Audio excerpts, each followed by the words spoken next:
The stars burned quietly over the frontier world of Virelon 4, a gray planet of dust and forgotten promises.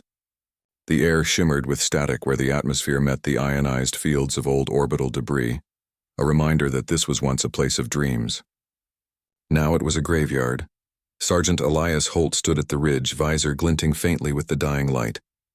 The wind carried the smell of ozone and scorched metal, the scent of another failed colony. His boots sank slightly into the ash as he surveyed the horizon. Nothing moved out there except the thin stream of dust spiraling from the broken towers of the outpost below. Command said this world was empty, Holt muttered. Guess Command never looked closely enough. Behind him, the rest of his militia unit waited in silence. They were settlers, miners, farmers, men and women who had traded Earth's skies for the promise of space. Now they were soldiers by necessity, and Holt was the only one among them who had seen real war. Echoes of the myths high above, alien ships drifted in low orbit, sleek and bone-white, their hulls glimmering with faint bioluminescence. The Zarquil Dominion had arrived 3 days ago. To them, Virelon 4 was a soft target, a backwater world guarded by myths and dust. They had heard the stories, of course. Every species in the Galactic Archives had Terran Deathworlders. The words were always spoken half in jest, half in fear. But stories fade. Generations pass, and the Zarquil believed humanity's fury had dimmed with time. Mira's signal a crackle flared across Holt's comms. "Sarge, it's Mira. You'll want to see this." He turned, motioning to his squad to hold position, and jogged down the slope to where Private Mira Kellen, his second-in-command, crouched beside a ridge of basalt.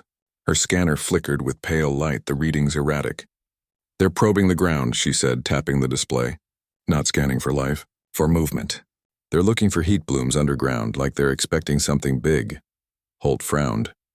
"They're not wrong to be paranoid." "You think they've heard about the myths?" she asked, a nervous grin twitching at the corner of her mouth. "Everyone's heard about the myths," Holt said. "They just stopped believing them." He crouched beside her, watching the alien ships moving like pale shadows across the gray sky. He could feel the hum of distant engines through his boots, then faintly beneath it, something deeper. A rhythm, like a heartbeat under the soil.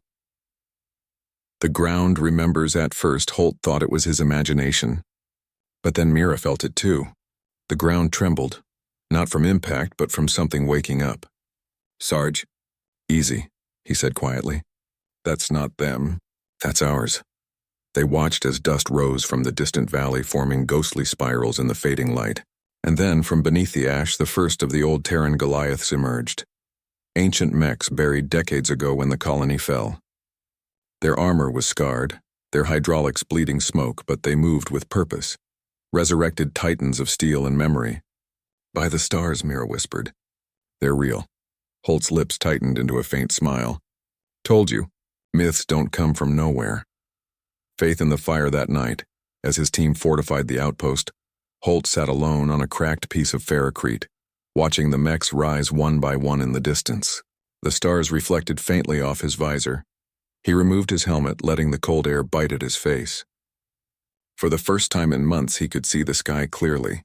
Endless, silent, humbling. "You ever look at all that and think it's too perfect to be an accident?" he asked quietly. Mira, sitting beside him, chuckled softly. "You really asking that now?" "Especially now," Holt said. "We shouldn't be alive. Not after the drop. Not after Virelon storms. And yet," he looked upward again, the stars blurring slightly through the ash haze. "Someone wanted us to live." He said it not as a soldier, but as a man who had seen too much death to believe in luck. The enemy's mistake orbit side. Aboard the flagship Varkath's Pride, the Zarquil commander sneered at the planetary feed. "Primitive ground units. Scattered militia. No orbital defense grid. Comments ground sweep." His second officer hesitated. "Sir, the seismic readings, they're inconsistent. There's movement underground. Mining tremors. Proceed." It was arrogance born of empire. The same arrogance every species had once held before facing the humans. The first clash. The alien dropships descended through the crimson clouds, engines screaming. Their landing struts crushed the old colony roads. Holt's militia crouched in the ruins, their weapons humming faintly. Mira adjusted her scope, her breath slow and steady. On your mark, Sarge. Wait for it. Through the haze, they saw the alien troops disembark. Tall, sinewy, armored in chitin and plasma plating. The air shimmered with the heat of their weapons. Then the ground shook. A thunderous crack split the silence as one of the buried mechs, its armor burning with new life, broke through the ash like a god rising from hell. Its metal joints screamed as it turned its cannons toward the landing site. Now, Holt said. The militia opened fire. The mech roared. The sky burned. End of Part 1, The Planet of Ash. They called us myths, Holt whispered over the comms as the first alien line broke. Let's remind them where myths come from. He raised his rifle toward the horizon, where more enemy dropships descended like falling stars. Above him, the resurrected mechs thundered forward, ancient guardians stirred by human hands and human faith. The planet trembled again, and for the first time in centuries, the galaxy remembered what it meant to fear Earth. The stars burned quietly over the frontier world of Virelon 4, a gray planet of dust and forgotten promises. The air shimmered with static where the atmosphere met the ionized fields of old orbital debris, a reminder that this was once a place of dreams. Now it was a graveyard. Sergeant Elias Holt stood at the ridge, visor glinting faintly with the dying light. The wind carried the smell of ozone and scorched metal, the scent of another failed colony. His boots sank slightly into the ash as he surveyed the horizon. Nothing moved out there except the thin stream of dust spiraling from the broken towers of the outpost below. Command said this world was empty, Holt muttered. Guess Command never looked closely enough. Behind him, the rest of his militia unit waited in silence. They were settlers, miners, farmers, men and women who had traded Earth's skies for the promise of space. Now they were soldiers by necessity, and Holt was the only one among them who had seen real war. Echoes of the myths high above, alien ships drifted in low orbit, sleek and bone-white, their hulls glimmering with faint bioluminescence. The Zarquil Dominion had arrived 3 days ago. To them, Virelon 4 was a soft target, a backwater world guarded by myths and dust. They had heard the stories, of course. Every species in the Galactic archives had Terran Deathworlders. The words were always spoken half in jest, half in fear. But stories fade. Generations pass, and the Zarquil believed humanity's fury had dimmed with time. Mira's signal a crackle flared across Holt's comms. Sarge, it's Mira. You'll want to see this. He turned, motioning to his squad to hold position, and jogged down the slope to where Private Mira Kellen, his second-in-command, crouched beside a ridge of basalt. Her scanner flickered with pale light, the readings erratic. They're probing the ground, she said, tapping the display. Not scanning for life, for movement. They're looking for heat blooms underground, like they're expecting something big. Holt frowned. They're not wrong to be paranoid. You think they've heard about the myths? She asked, a nervous grin twitching at the corner of her mouth. Everyone's heard about the myths, Holt said. They just stopped believing them. He crouched beside her, watching the alien ships moving like pale shadows across the gray sky. He could feel the hum of distant engines through his boots, then faintly beneath it, something deeper. A rhythm, like a heartbeat under the soil. The ground remembers. At first, Holt thought it was his imagination. But then Mira felt it too. The ground trembled, not from impact, but from something waking up. Sarge, easy, he said quietly. That's not them. That's ours. They watched as dust rose from the distant valley, forming ghostly spirals in the fading light. And then, from beneath the ash, the first of the old Terran Goliaths emerged. Ancient mechs buried decades ago when the colony fell.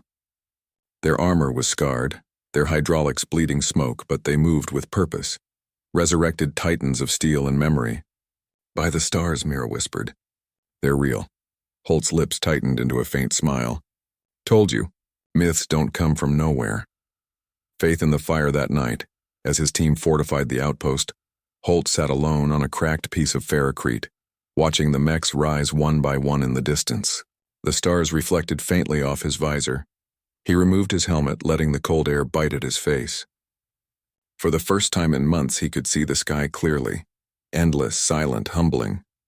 You ever look at all that and think it's too perfect to be an accident? He asked quietly, Mira, sitting beside him, chuckled softly. You really asking that now? Especially now, Holt said. We shouldn't be alive. Not after the drop. Not after Virulon storms. And yet, he looked upward again, the stars blurring slightly through the ash haze. Someone wanted us to live. He said it not as a soldier, but as a man who had seen too much death to believe in luck. The enemy's mistake orbit side. Aboard the flagship Varkath's Pride, the Zarquil commander sneered at the planetary feed. Primitive ground units. Scattered militia. No orbital defense grid. Comments ground sweep. His second officer hesitated. Sir, the seismic readings, they're inconsistent. There's movement underground. Mining tremors proceed. It was arrogance born of empire. The same arrogance every species had once held before facing the humans.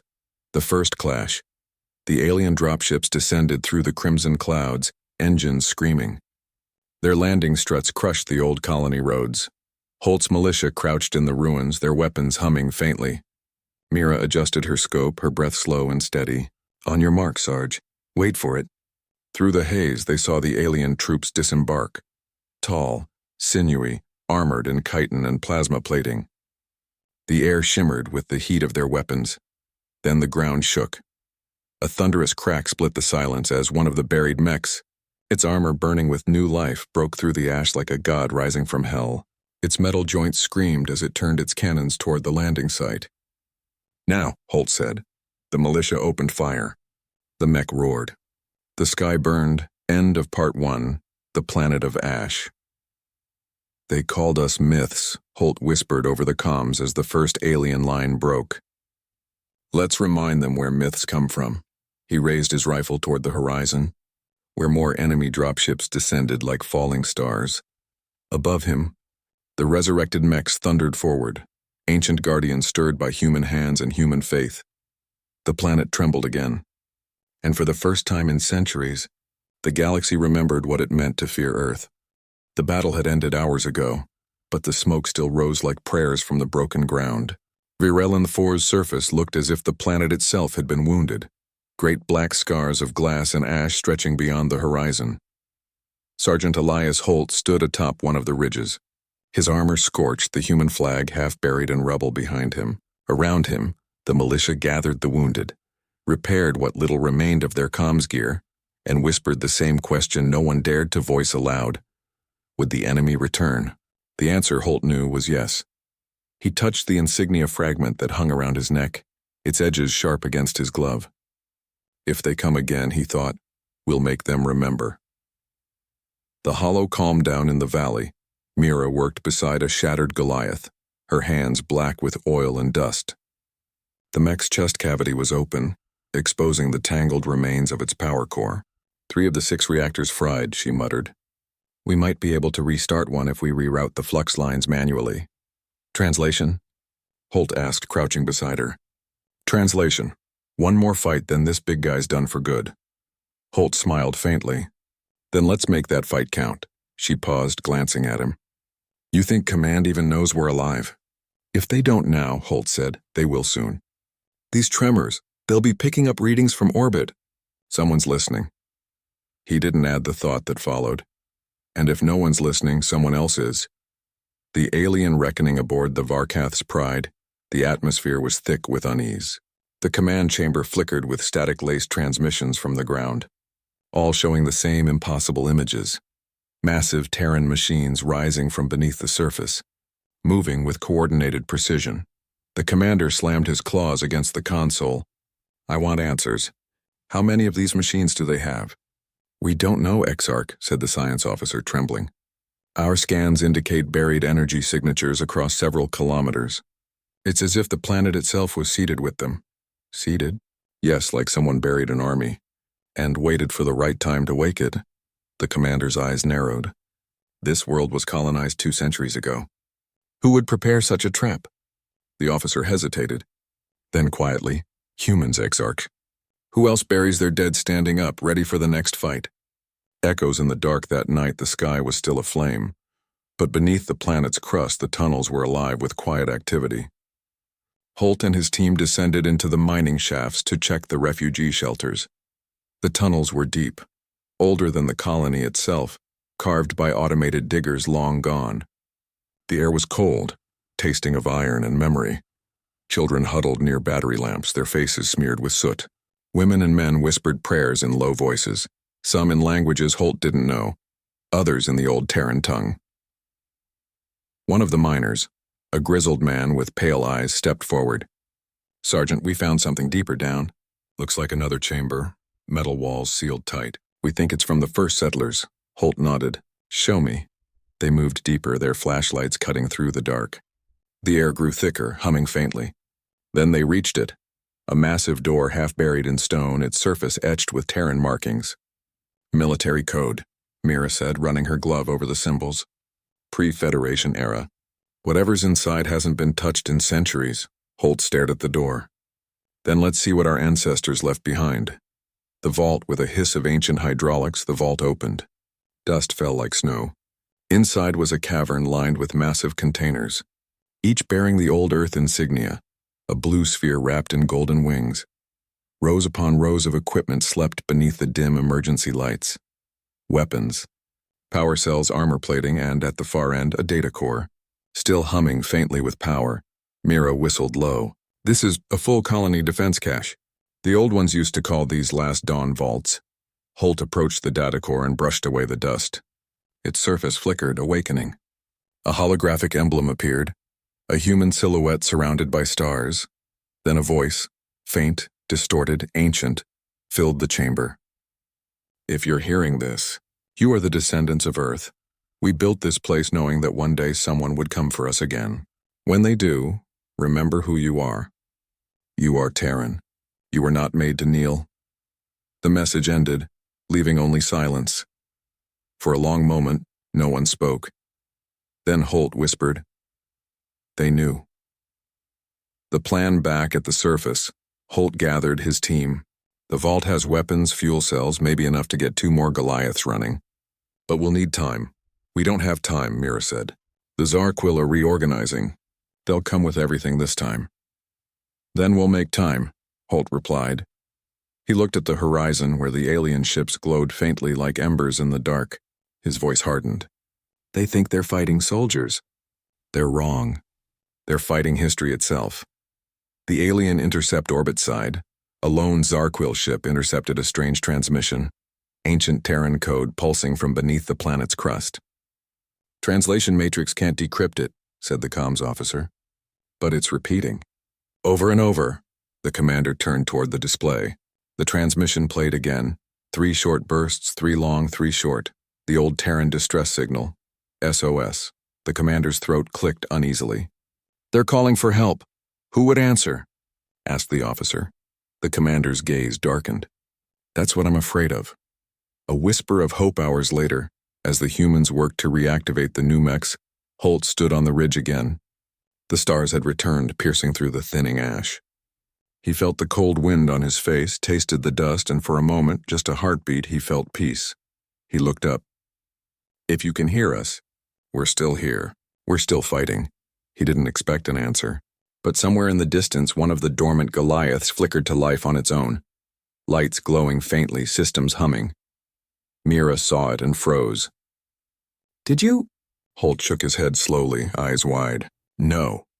The mech raised its head toward the sky, as if awakening from a long dream, and from deep within its frame, a voice crackled through the comms, distorted, mechanical, but unmistakably human. "This is Outpost Genesis. Command integrity restored. Awaiting orders, Sergeant." Mira gasped. "Sarge? That thing's AI. It's alive." Holt exhaled, a smile breaking through the grime on his face. "Then maybe," he said quietly, "we're not as alone as we thought." End of Part 3. Echoes beneath the ash. "The ground remembers," Holt whispered, looking at the rising smoke. "And so does God."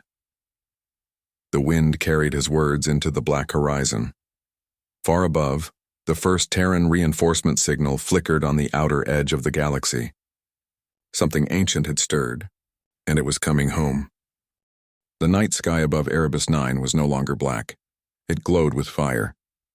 Smoke coiled into the heavens like the breath of a wounded god. The ground still trembled from the day's battle, but now, Something else was shaking the human lines, a signal. It wasn't supposed to exist. The enemy had jammed all comms for days. Yet on every Terran helmet receiver, a faint transmission began to whisper through static. "Oh, hold. You're ground." Holt froze, his heart slamming against his ribs. That voice, it wasn't a command frequency. It was ancient. The tone carried the grit of Earth's old wars. Deep, calm, steady. The kind of voice that could make a soldier stand taller even while dying.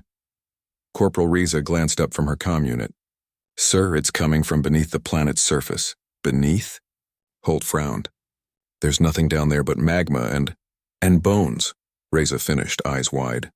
"Sir, this planet's been fought over before." Holt knelt beside her, tapping the signal analyzer. The audio pulsed at rhythmic intervals, almost like a heartbeat. Almost like it was alive. The dead speak outside their bunker. The rain turned to ash. The alien bombardment had ceased. But the silence that followed was worse than thunder. The men whispered about ghosts, about Terran relics that called back from the grave. Riza whispered, "What if it's them, the first settlers? The legends say a colony came here 100 years ago." Holt didn't look up. If they did, they didn't make it. But his hands trembled as he replayed the static again and again. Because somewhere beneath the distortion, he thought he heard something else. A prayer. "Our Father who art in heaven." The rest dissolved in noise. A chill ran down his spine. For a moment, he wasn't a sergeant in armor. He was a child again, listening to his mother whisper the same words before a storm. He exhaled. "Patch it through Fleet Command." "Already tried, sir." No response, so Holt made the only choice he could. "Then we find the source ourselves." Into the wound they moved under the cratered night, 5 soldiers against 1,000 unknowns.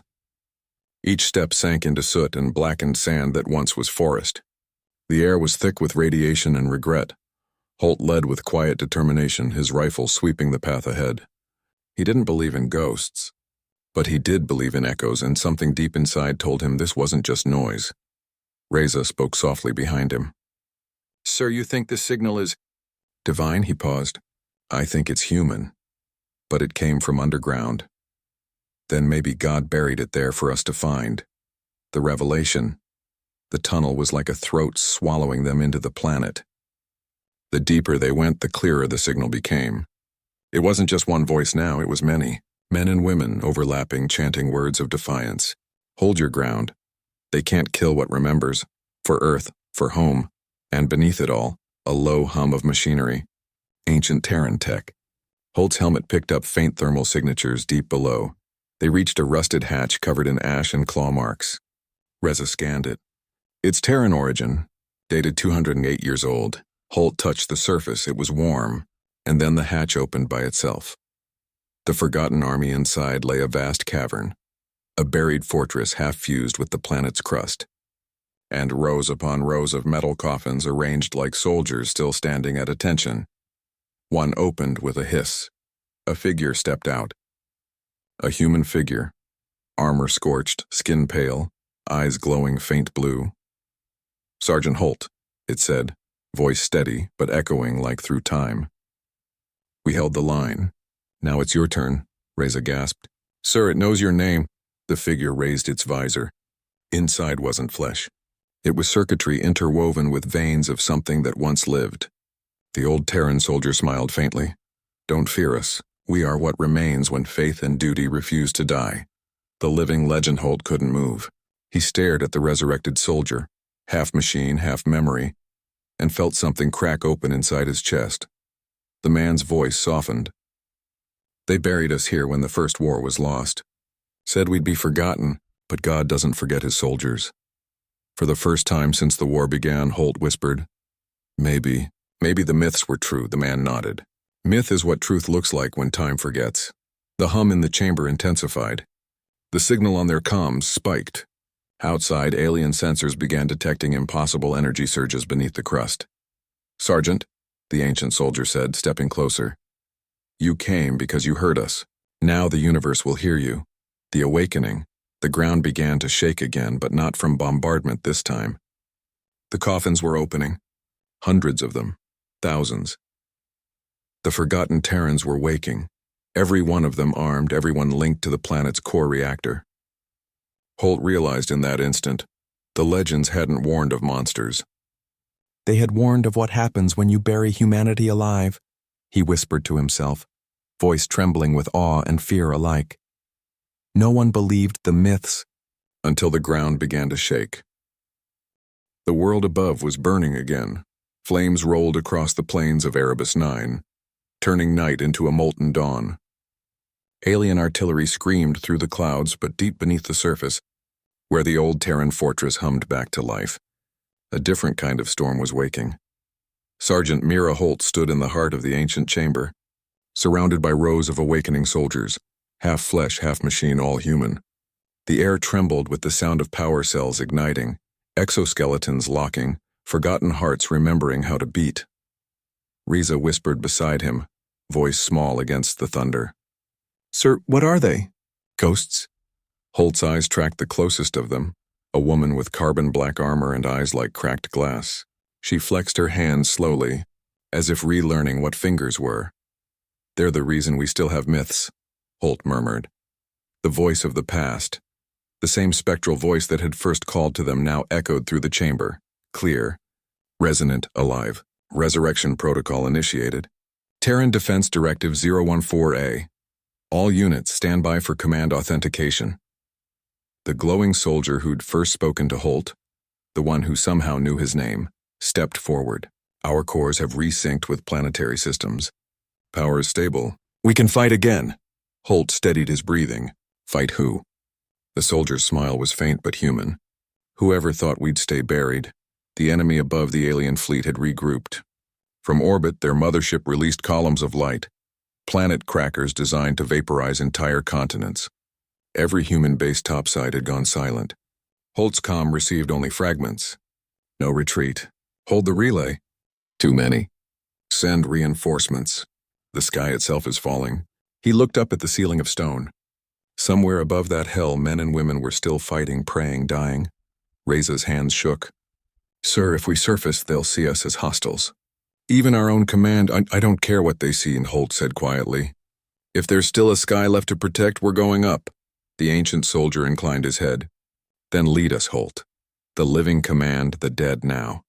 March of the remembered. The tunnels shook as hundreds of armored feet moved in perfect rhythm.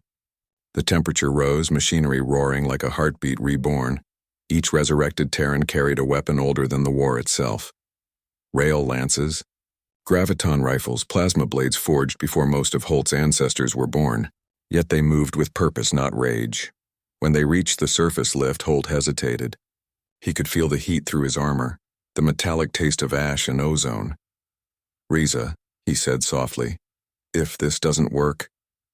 She gave a trembling laugh. Then we'll be legends, sir, he smiled faintly. I'd rather we stay alive to tell the story. The Ascentes, the lift rose, the world unfolded in ruin. Cities reduced to skeletons, craters glowing blue from alien bombardment, human banners half buried in soot, and above it all the enemy, sleek, inhuman ships blotting out the sun. Riza's voice broke. They've won. No, Holt said. They've just forgotten who they're fighting. The old soldier placed a hand on his shoulder. Then remind them. When the ground fights back, when the lift doors opened, the aliens were waiting. Their scout mechs pivoted instantly, energy cannons charging, but the ground beneath them shifted literally. The ancient Terran base had merged with the planet's crust, and now that crust responded to Holt's presence. Tremors rippled outward as buried reactors surged. Protocol link established, said the resurrected soldier. Erebus itself stands with you. Holt raised his rifle. Then let's wake the planet, he gave the order. The soldiers unleashed fire and thunder. Rail slugs split the horizon. Graviton pulses shattered alien shields like glass. The earth quaked beneath every step, and from miles away, even the alien command ships registered a single impossible reading. Seismic weapon detonation. Source. Human. The prayer between blasts as the battle raged. Holt dropped behind a ruined wall, catching his breath. His HUD flickered with damage reports, screams, static. He pressed his hand to his chest plate, whispering under the roar. If you're still listening. I could use a little help. It wasn't a plea. It was recognition. The same tone his mother used when lighting candles in a blackout. Reza heard him and smiled through blood and dust. You really think he's watching? After all this? Holt reloaded. He better be. A plasma shell struck nearby, turning the sky white. Holt's ears rang, but when he stood again, something in him had changed. The fear was gone. Only purpose remained. The turning point. The alien lines began to falter. Their comms screamed confusion. Terrans. Impossible energy spikes. Retreat coordinates compromised. The ground itself is moving. Because it was. From the horizon, molten fissures opened like veins of light, spewing ancient machines that had slept for centuries. The buried Terran war engines, awakened by the resurrection protocol, lumbered forward, monuments of metal faith. Each bore the same insignia. We remember. Holt's command standing atop the ridge, Holt lifted the Terran banner from the ash. The resurrected soldiers saluted one after another until the entire valley gleamed with armor and flame. His voice carried through the commnet, calm and certain. To every human still breathing, this is Sergeant Holt. The myths were real. The dead have answered. Stand and fight. You are not alone. For the first time in days, the Terran frequencies filled with responses. Laughter, cries, prayers. The sound of hope resurrecting itself. The light in the sky from orbit. The alien fleet began to withdraw, disoriented by seismic instability and the sheer impossibility of what they were seeing, a dead world fighting back. But as they fled, Holt looked upward through the smoke and saw something brighter than explosions. A single star piercing the clouds. Riza followed his gaze. Sir, you see that? He nodded slowly. That's not a star. That's home, reminding us who we are. The whisper returns as the last alien ship vanished beyond the atmosphere. The voice returned through the static. Well done, soldiers of Earth. The line holds again. Holt smiled faintly. Until the next storm. The ground quieted, but his soul didn't. Somewhere deep inside, he felt the echo of that voice. Ancient, gentle, and utterly human. Not luck, he whispered to himself. Someone wanted us to live. The war was over. At least that's what the silence tried to say. Erebus 9 lay beneath a dying sun, its sky a veil of gray smoke. The fires that had once burned entire cities were now faint embers, carried by the wind like the last breath of a giant. The air was heavy, filled with the scent of ozone, iron, and something else. Memory. Sergeant Mira Holt walked through the ruins in silence. Behind him, the resurrected Terrans stood like statues, armor scarred and motionless, waiting for an order that would never come. Corporal Riza limped at his side, holding her helmet under one arm. Sir, she said softly, the scans show no more hostiles. We've actually won. Holt looked toward the horizon where alien wreckage smoldered like fallen stars. He didn't answer immediately. Victory had a strange sound. Too quiet, too uncertain. The weight of victory they passed through what used to be a human outpost. Half-buried signs still bore Earth's insignia, weathered and faded. A child's toy, a small metallic bird, lay among the debris. Holt picked it up, brushed off the ash, and turned it in his palm. Someone once built this, he murmured. Reza nodded. Maybe it's from the first settlers. Maybe, Holt said, setting it gently on a stone. Maybe they were praying we'd finish what they started. He looked up toward the cracked clouds. Maybe someone heard them. The cost beneath the soil, the ground trembled again, softly this time. Not from weapons, but from the fortress below, still humming faintly. The resurrection protocol hadn't shut down. Reza frowned.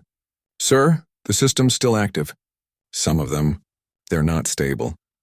They reached the edge of a crater where the first of the revived soldiers had fallen. The man's armor was cracked open. Inside, the fusion of machine and flesh had begun to deteriorate. His face, what was left of it, was peaceful. He's shutting down, Reza whispered. Like he's choosing to rest. Holt crouched beside him. They were never meant to live this long. He reached out, pressing his hand to the soldier's chest plate. The faint blue light flickered once more, then dimmed entirely. Rest easy, Holt said quietly. You've done enough. The confession as they made camp among the ruins, Holt finally let his body collapse against a half-broken wall. His armor hissed as it powered down. Reza sat across from him, the glow of her wrist torch painting her face in pale amber. Sir, she said after a long silence, when that voice called us, do you think it was real? Or just some kind of residual AI? Holt stared into the darkness. Real enough to save us, he said. That's not what I mean. He hesitated, then smiled faintly.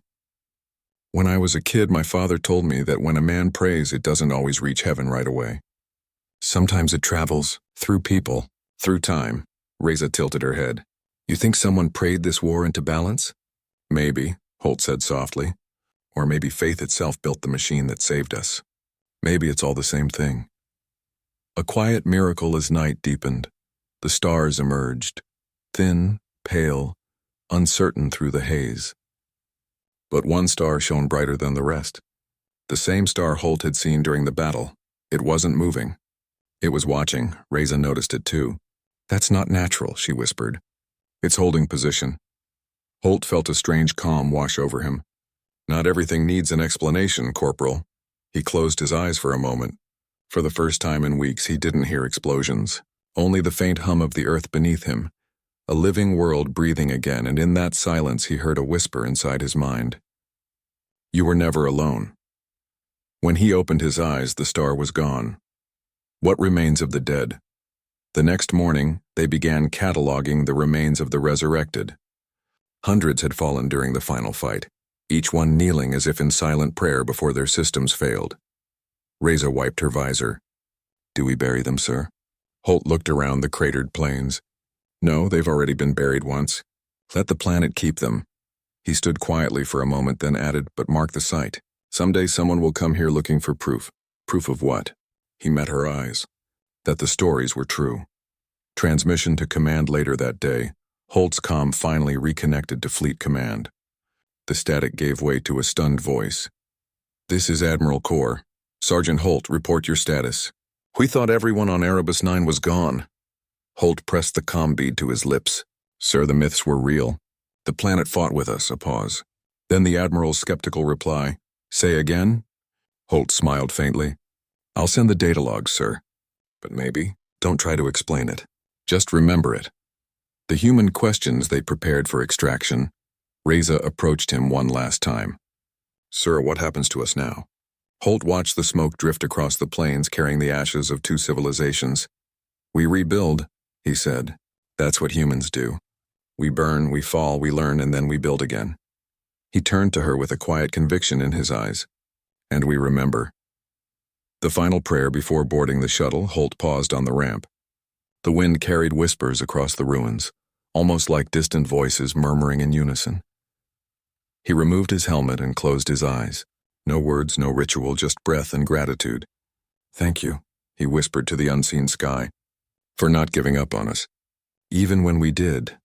For a heartbeat, the horizon shimmered with light as if the planet itself acknowledged the prayer.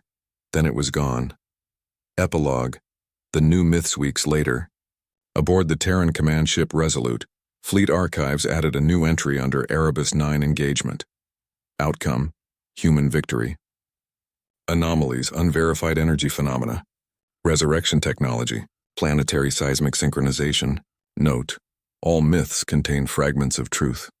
In the quiet of his cabin, Holt stared out the viewport. Erebus 9 was a dim red speck now, vanishing behind the stars. He whispered, half to himself, half to whoever still listened. The legends were warnings. The warnings were promises, and we're the proof. End of part next, part 7. The return of the signal. Holt begins to hear the mysterious voice again, this time not from Erebus 9, but from deep space. Humanity's next test is calling. The night over Varel 9 burned like the inside of a dying star. The clouds shimmered crimson, and streaks of ionized plasma split the horizon as Terran artillery screamed from the mountain line. The alien command fortress, once a monument of silver and glass, now glowed red-hot, its structure melting like wax under the relentless assault. Sergeant Holt crouched behind a shattered barricade, visor flickering as dust and radiation static cut across his HUD. His breath was steady, deliberate. Alpha, report. Still breathing, came Doc Wren's strained voice through the comm. Barely, we've got wounded. Everyone's wounded, Holt cut in. You hold that ridge until the dropships arrive. Nobody falls today. Nobody falls. It had become their war cry. Across the field, the alien vanguard, the Threx Dominion's elite, advanced through fire like steel shadows. Their exosuits gleamed with refracted light, and their voices carried on the wind in harsh metallic tones. They were faster, stronger, and better armed. But they weren't human. A plasma shell detonated meters away, throwing Holt onto his back. The sound disappeared for a moment. Just ringing silence. His visor displayed fragmented alerts. Oxygen breach, left servo malfunction, neural dampener low. He tore off the damaged helmet, gasping the acrid air. The smell of scorched earth, burnt metal, and blood filled his lungs. He could hear screams and some human, some alien.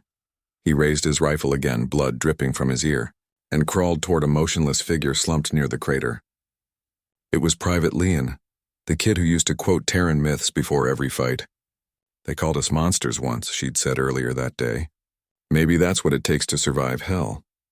Now she was barely conscious. "Sarge," she rasped. "I've got you," Holt muttered, dragging her behind a broken mech husk. He jabbed a coagulant into her shoulder, voice breaking slightly. "Stay with me, soldier. Did we win?" He glanced at the horizon. The alien flag still stood, towering over a city turned to ash. "Not yet," he said. "But they'll remember what we are." Then the ground rumbled again, low, rhythmic. Not artillery, something alive. The comms crackled with distorted panic. "Command, this is Echo 1. The Threx just dropped a Juggernaut-class Titan. Oh God, it's walking through the canyon." The battlefield trembled as the massive alien mech emerged, a towering silhouette against the molten clouds. Its core pulsed blue, every footstep flattening tanks like paper. Holt swallowed hard. "Falcon team on me. We go for its core." "Sir, that's suicide," Wren shouted. "Everything we've done has been suicide," Holt growled. "But someone's got to make sure the next sunrise means something." He checked his rifle, attached an ion charge, and sprinted through fire and debris. Around him, soldiers, what was left of them, followed. They were a tattered line of ghosts, moving with mechanical precision born of exhaustion and faith. As the Titan's cannons turned toward them, Holt felt the air hum with static. "Everyone spread out." On my mark. The sky erupted. A sudden blinding flash tore through the night, not from human or alien weaponry but from above. A blinding column of white light crashed down between the armies, vaporizing soil and scattering plasma bolts like dust. Everything froze. For a brief second, the noise vanished. Even the Titan paused mid-stride. Holt shielded his eyes. Through the glare, a sleek black silhouette descended. Terran dropship markings. Reinforcements. But as the light dimmed, Holt saw something stranger.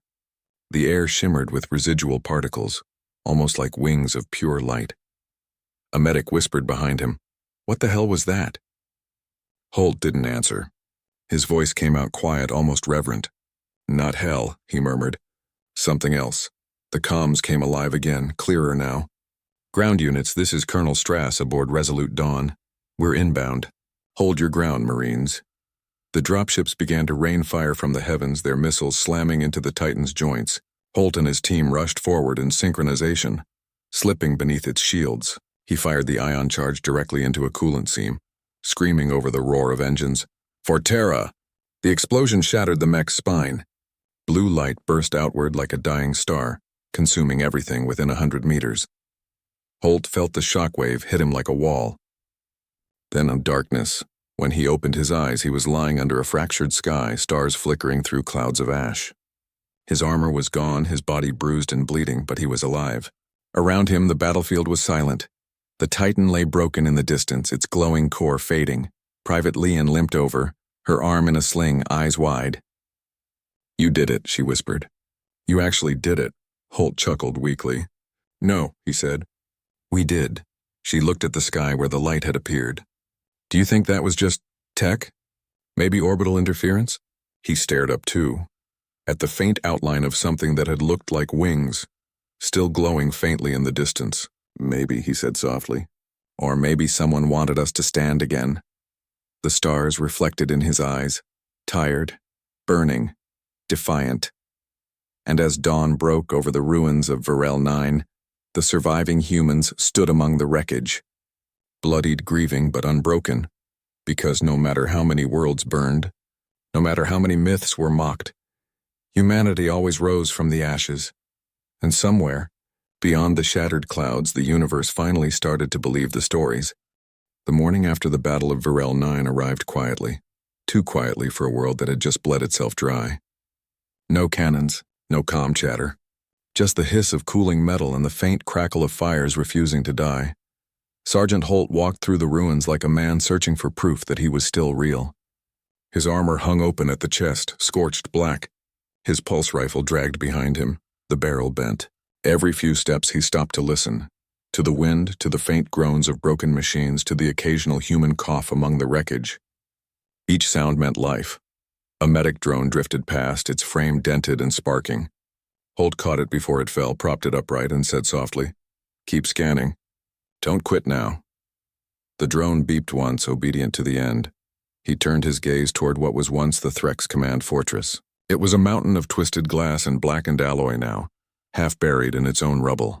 The alien flag that had flown so proudly the day before now hung in tatters, swaying in the ash-filled breeze. Private Leon limped up beside him, her face pale beneath a smear of soot. "We've got 32 survivors, Sarge. Maybe more if the medics can pull some out from the lower tunnels." 32. Holt repeated quietly.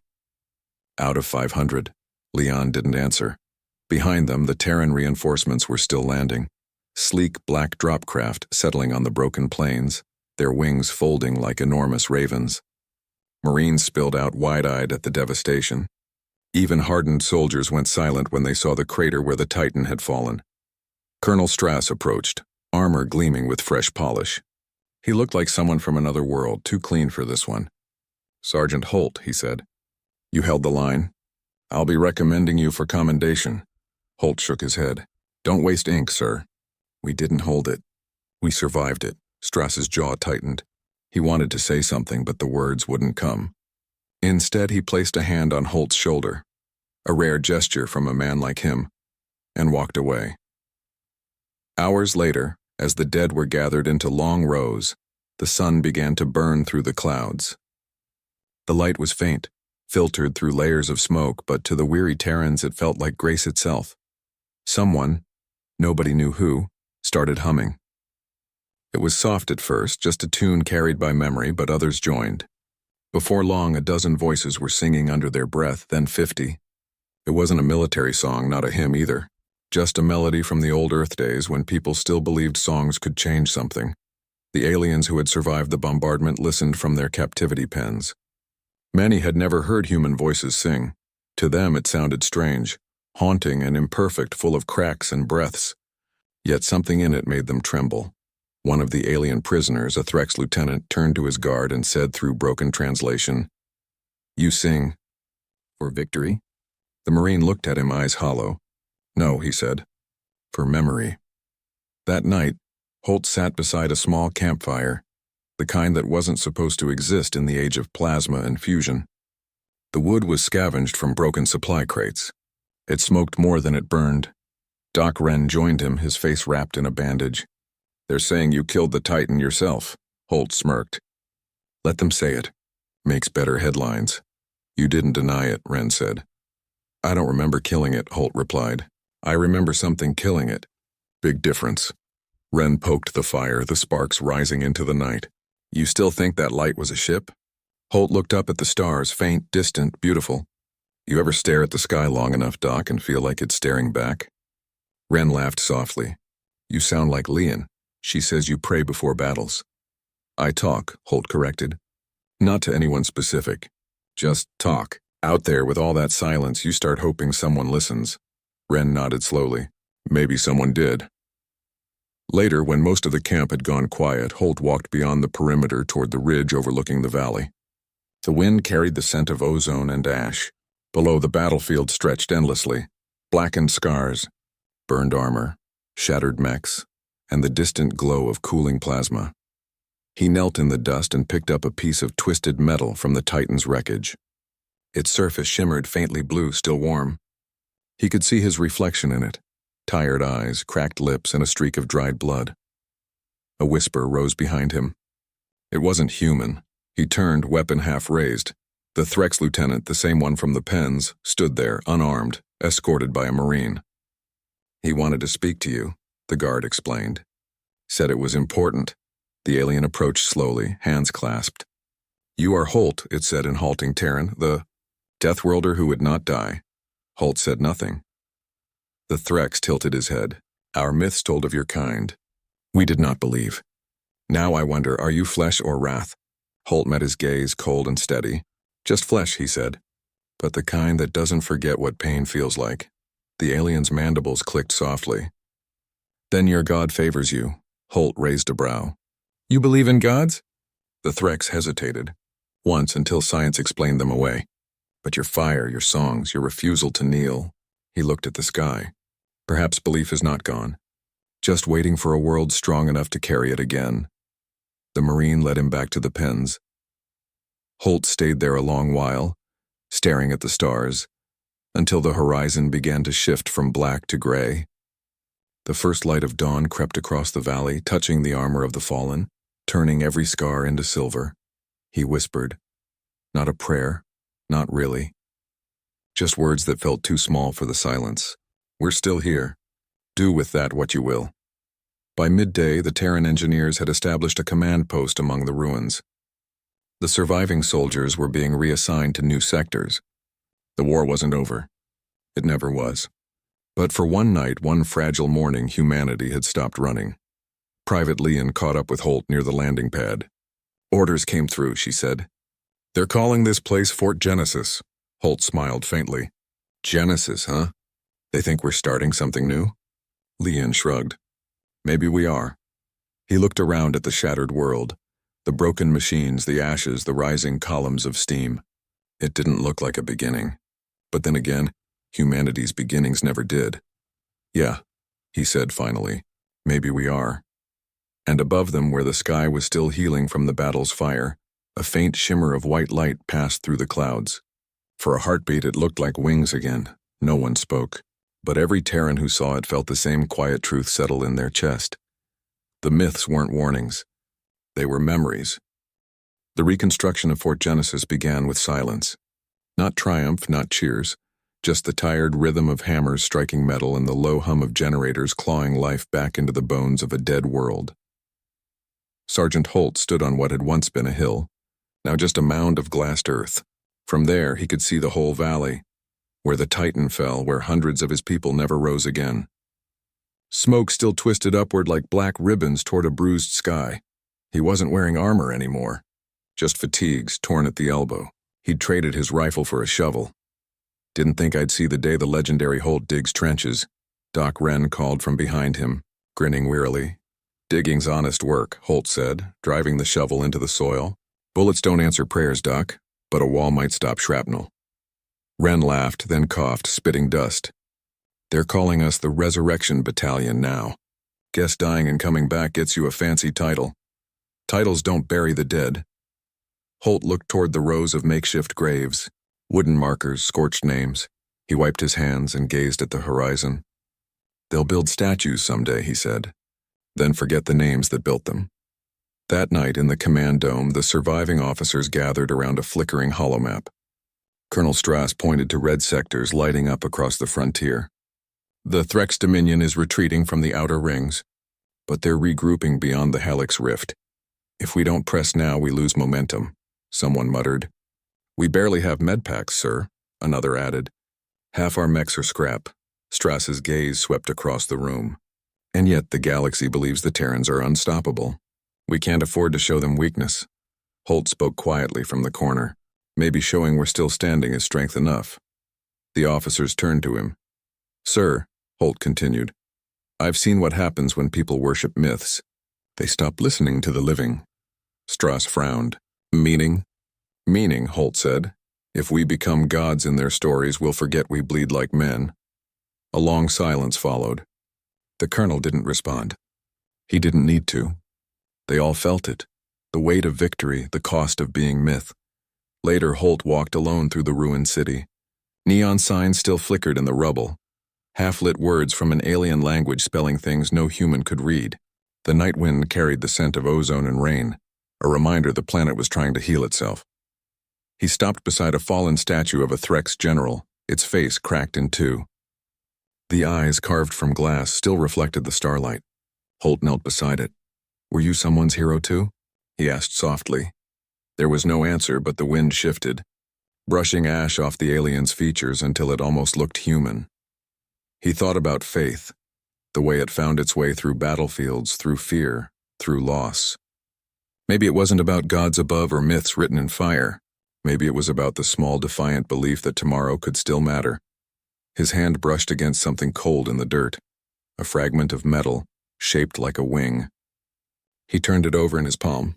It glowed faintly, humming with residual energy.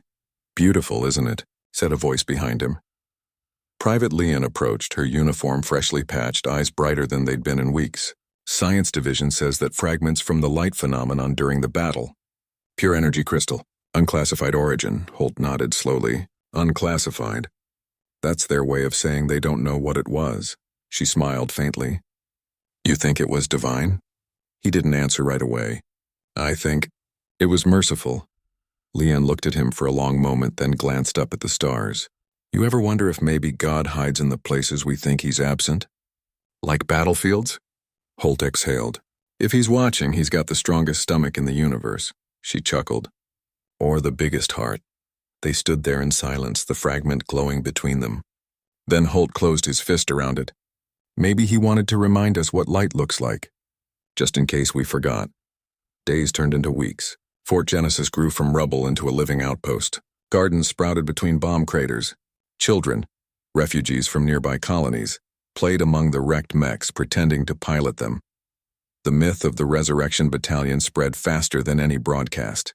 On far-off worlds, humans whispered the story of how Terrans fought giants and made the ground itself tremble. Some called Holt the ghost of Virel, others the man who saw wings. He hated both names. One evening, as the new walls rose high enough to block the wind, Holt gathered the survivors around a fire pit. He took a long breath and said, "You've all heard the stories going around. People saying we called down angels or became them." Murmurs spread. "Forget the noise," he continued. "We're not gods. We're gardeners who survived a storm. Our job isn't to rule, it's to rebuild." He paused, gaze steady. "The universe doesn't need new gods. It needs good men." For a moment, nobody spoke. Then someone started humming that same old Earth tune again, the one they'd sung after the battle. Others joined in. The song rose softly, weaving through the hum of the generators, through the new wind that smelled of rain instead of ash. Leon whispered, "You think the Threx will ever understand us?" Holt smiled faintly. "Maybe they already do. Maybe that's why they fear us." That night, he dreamed. He was standing on an endless plain, stars like burning seeds above him. The wind carried whispers, not in words, but in feeling. Comfort, remembrance, forgiveness.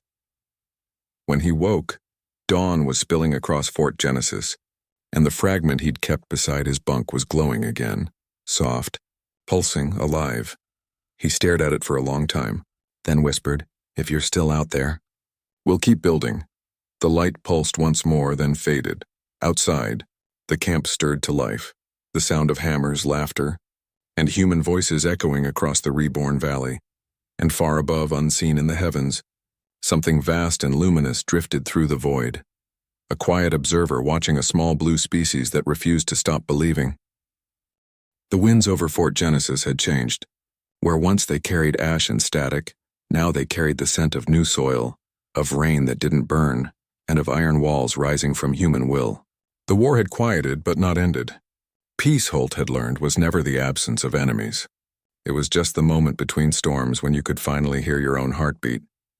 He stood atop the half-built watchtower, looking east, where the horizon shimmered under the dawn. The ruins of Virel 9 stretched for miles, now stitched together by human hands and hope. Drones buzzed overhead like silver bees, welding, planting, rebuilding. Behind him, Leon's voice broke the silence.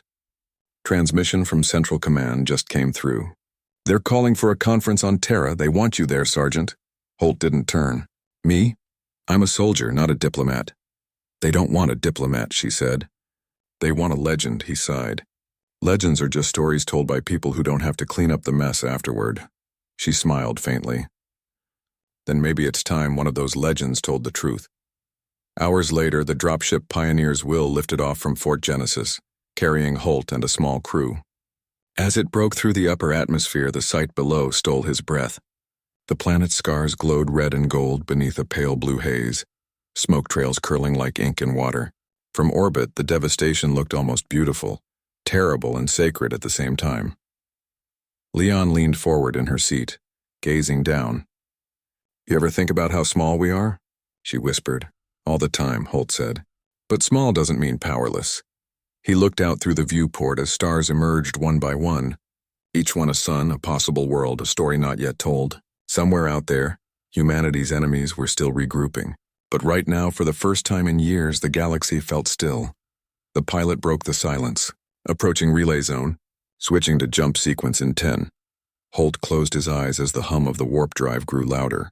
Somewhere deep inside the ship, the power core began to pulse, steady, rhythmic. "Almost like a heartbeat. Here we go," Leon murmured. The ship leapt into the void. Hours or maybe seconds later, they emerged near Terra's orbit.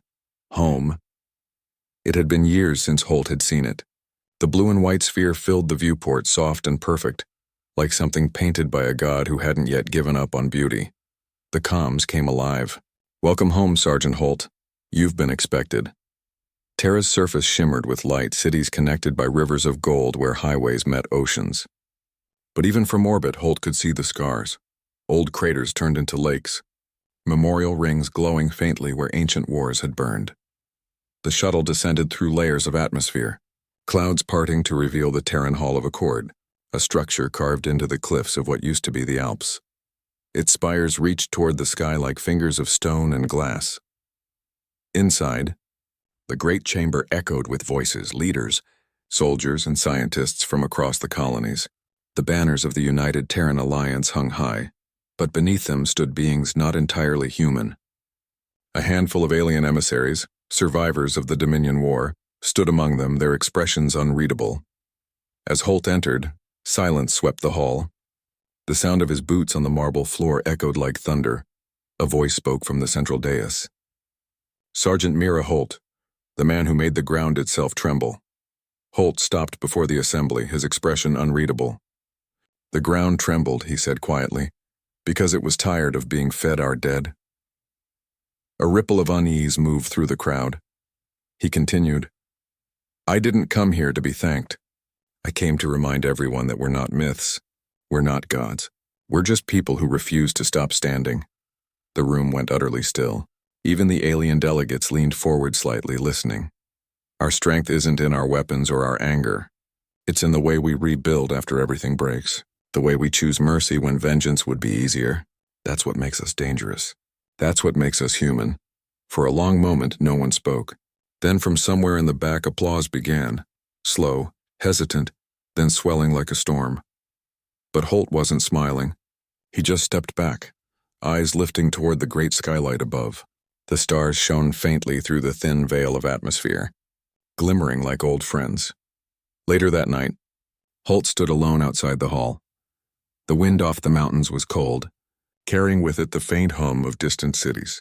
He reached into his pocket and pulled out the fragment, the one that had glowed back on Varel 9.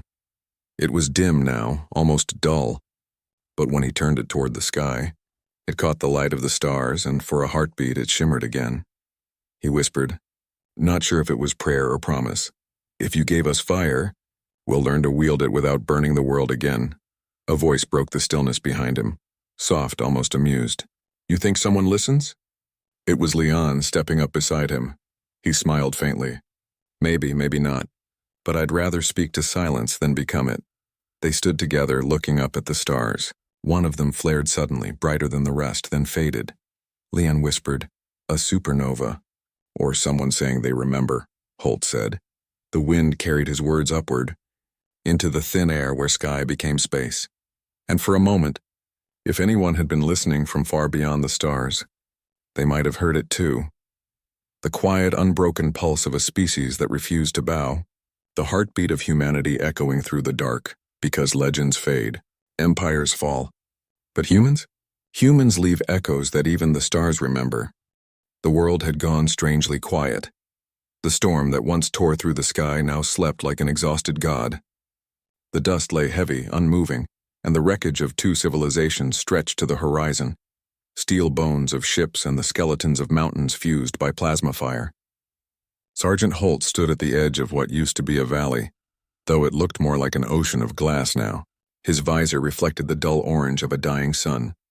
Behind him, the last remnants of Echo Company worked in silence, repairing what they could, burying what they couldn't. The war was technically over, but nothing about the silence felt like peace. They called this planet Haven, Holt muttered. Guess the universe has a dark sense of humor. Lieutenant Mara knelt beside a broken comms relay, prying open its blackened casing. You still talking to ghosts, Holt? She said without looking up. He smiled faintly.